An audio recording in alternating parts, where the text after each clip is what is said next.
皆さん、こんにちは。好奇心 TV です。今回の動画は、政府が推し進めるスマートシティ構想に欠かせない IoT について触れてみようと思います。といってもこの動画の内容は、IoT ってこんなに便利ですごいです。という大絶賛動画ではありません。むしろ全く逆で、地球温暖化ビジネスと同じ大変耳障りの良い言葉で多くの人を取り込み、グローバリストの計画通りに進んでいるのだということの警鐘を鳴らすためにこの動画を作成しています。この動画を最後まで見ることで、便利な世の中になりすぎるということを手放しで喜んでいられないということが理解できると思います。そしてダボス会議のような世界的会議で悪いことを計画するわけがないとか、国が日本人にとってマイナスになることをするわけがないという既成概念を払拭できるかもしれません。私がこの動画を作っているのは、自分自身や大切な家族を守ろうと世の中を見渡した時に危機感を感じたからです。皆さんが自分自身の身の安全を考えるきっかけになることを祈っています。このチャンネルでは、自分や家族の身を守るためにできることや、日本人がこれ以上騙されることがないようにするための情報を発信しています。チャンネル登録がお済みでない方はぜひチャンネル登録をお願いします。さて、世の中にはスマートフォン、スマートカー、スマートホームなどスマートがやたらついた単語がどんどん出ていますが、これは何の略かご存知でしょうか。それはサスティナビリティ、モニタリング、アセッシング、レーティング、トラッキングの略語です。ところが日本語で普通にスマートを検索すると、単に英語のスマートとして頭が良い、賢いや目標達成を実現するための5つの成功因子として、スペシフィックは明確な、メジャラブルは測定可能、アチーバブルは達成可能、レリバントは関連する、タイムバウンドは期限付きの頭文字を取っているなど、他にもいくつかの説明を確認することができます。その中でインパクトがある説明がありました。それは、サステナビリティは持続可能な、モニタリングはモニタリング、監視、アセッシングは評価、レーティングトラッキングは評価追跡という説明です。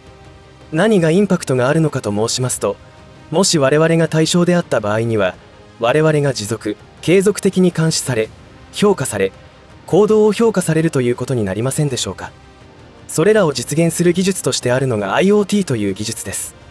この意味は、インターネット・オブ・シングスということで、物がインターネットにつながるということを意味していますが、物だけではなく、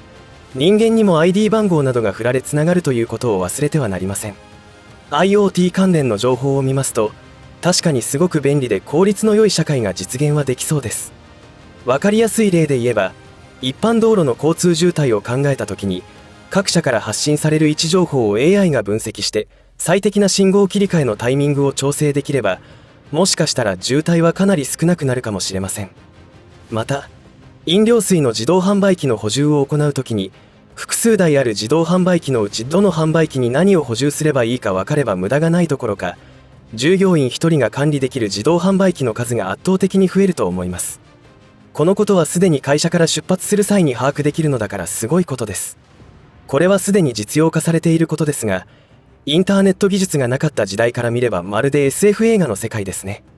そういった IoT 技術をふんだんに使ってできた街がスマートシティだと思ったら良いと思います。正確に言えばもっとできることなどがあると思いますが、ざっくりこんな感じです。本当にすごいですね、という内容だけでしたらこのチャンネルで取り扱いません。今回の動画では、グローバリストたちが各国政府を巻き込みスマートシティの推進に力を入れている理由は果たして何だろうかということを考えてみたいと思います。結論から言うと、我々に待ち構えている近未来は楽園どころか地獄になるのではないかと思えるのです。どんなものにでもメリットデメリットがあると思います。私は今回この動画を作るにあたり様々な情報を調べてみました。確かにこれは便利だなということは多々ありましたし、その理由も納得できるものでしたが、どさくさ紛れにいくつか危険要因があることに気がつきました。人類は歴史上便利なものを発明・発見してきましたが、それによって大きな事故や犠牲者がつきまとっていました。自動車も飛行機もそうですよね。これらがなかった時代にはなかった事故です。そういう観点からすると色々と危険予知がされてくるのです。自動車事故で言うなら、自動車を生産している企業はドライバーの安全を第一に技術革新をしています。決してわざと事故を誘発するような自動車は作りません。ところがその自動車を運転する人によって凶器にもなるというわけです。わかりやすいですよね。では、IoT という技術によって生み出されるサービスについてはどうでしょうか。同じことが言えるかもしれませんが、IoT という技術そのものの開発の大前提が違っていたらどうでしょう。ズバリ言いますと、IoT 技術に裏打ちされたスマートシティによって得られる便利さを謳いながら、その実我々一人一人の監視をする目的であったとしたらどうでしょう。そんなバカなと思うかもしれません。でもそれは実際起きていますし、徐々に慣れさせられていると思います。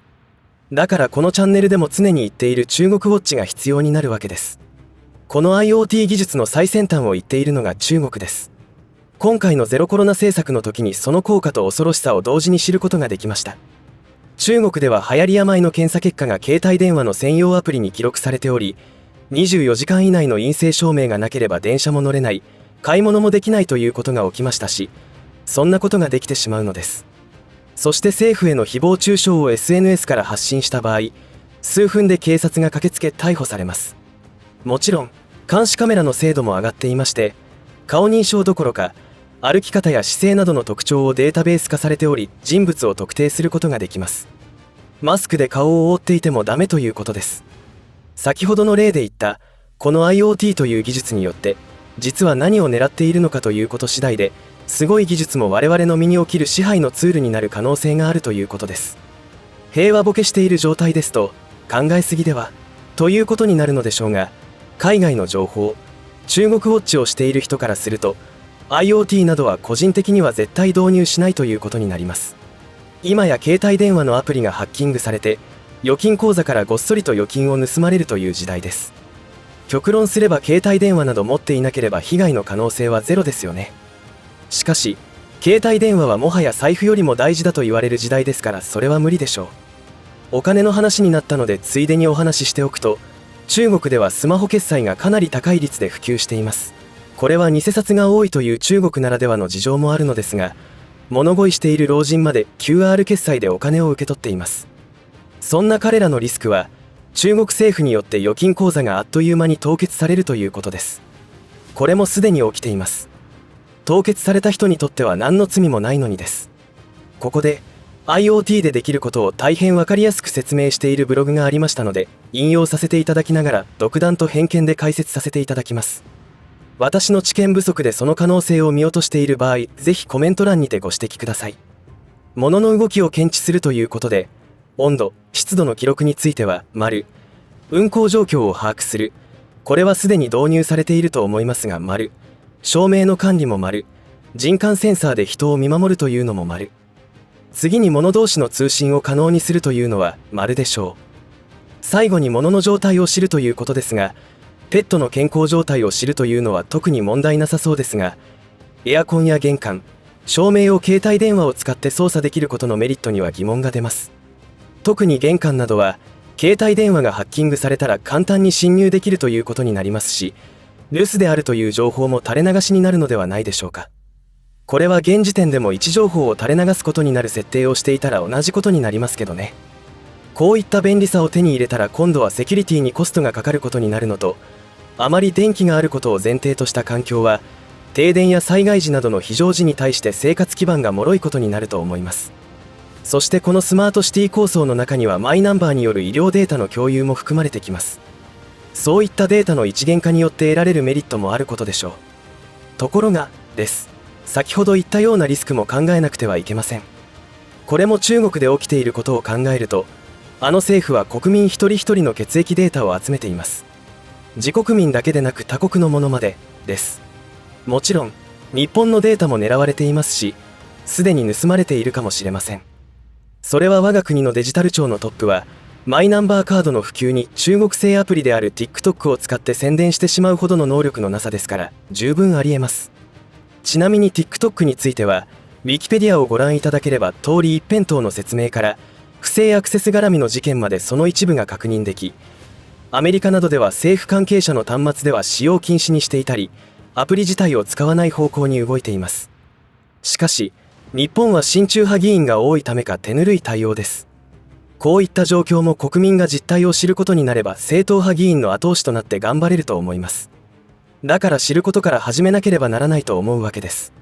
話を戻しますが、医療データの共有ができるということは、どんな危険性があるかというと、体の部品売買ビジネスに狙われるということです。世界中の人たちの血液型やその他の医療データを集めることができるというのは、体の部品売買をしている者にとっては在庫管理ができるということです。クライアントが現れた時に、対象者の位置情報を含め、今家にいるのか、家にいるなら鍵は携帯電話をハッキングして予定表を調べてピンポイントで拉致していくことが可能となります。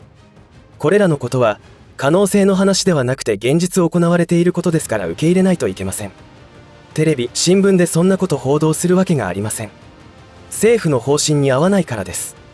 私の感覚からすると、携帯電話が玄関の鍵代わりになるなんて何のメリットも感じられません。物理キーでそのまま開ければ良いことですし、外出先からエアコンのスイッチを入れるのも快適かもしれませんが、これまで述べたようなリスクと計りにかけた時に割に合いません。こういう視点で物事を見ないと自分の身を守れないと思います。スマートシティという構想を楽園のような触れ込みをしていますが、本当の狙いは違うと思っています。がんじがらめの管理社会を作ろうとしているだけだと思います。いかがだったでしょうか。考えすぎではないかという方はおそらく情報不足かもしれません。グローバリストたちが考えていることを冷静に観察した方が良いと思います。密かに企てていたこともさすがに誰の目にも触れることができるようになってきました。さすがにもう気がつかないと手遅れになるかもしれません。このチャンネルで最近取り上げている食糧危機も計画の一環なのです。だから必然的に起きてきますし、かなりの人口が淘汰されていくと思いますし、世界に目を向ければ淘汰されています。有名なジョージアストーンに刻まれている人口削減の計画は都市伝説なのか。では流行り病で何が起きているのでしょうか。本当に起きてほしくないことばかりですが、状況証拠も関係者の暴露記事を見ても残念ながら彼らは黒ですし、日本の地方議員、政治家も取り込まれている可能性が高いと感じます。皆さんはどのように感じていますでしょうか。今回の動画の内容を否定することは実に簡単ですが、一度既成概念という色眼鏡を外し、私たちの安全を考えるという視点で世の中を見渡してみてはいかがでしょうか。以上で今回の話は終わりとしますが、皆さんの応援が次の動画作成の力になりますので、いいねボタン、チャンネル登録、通知設定をオンにしていただけると嬉しいです。また、よろしかったらこの動画のシェアをお願いいたします。最後までご視聴ありがとうございました。好奇心 TV でした。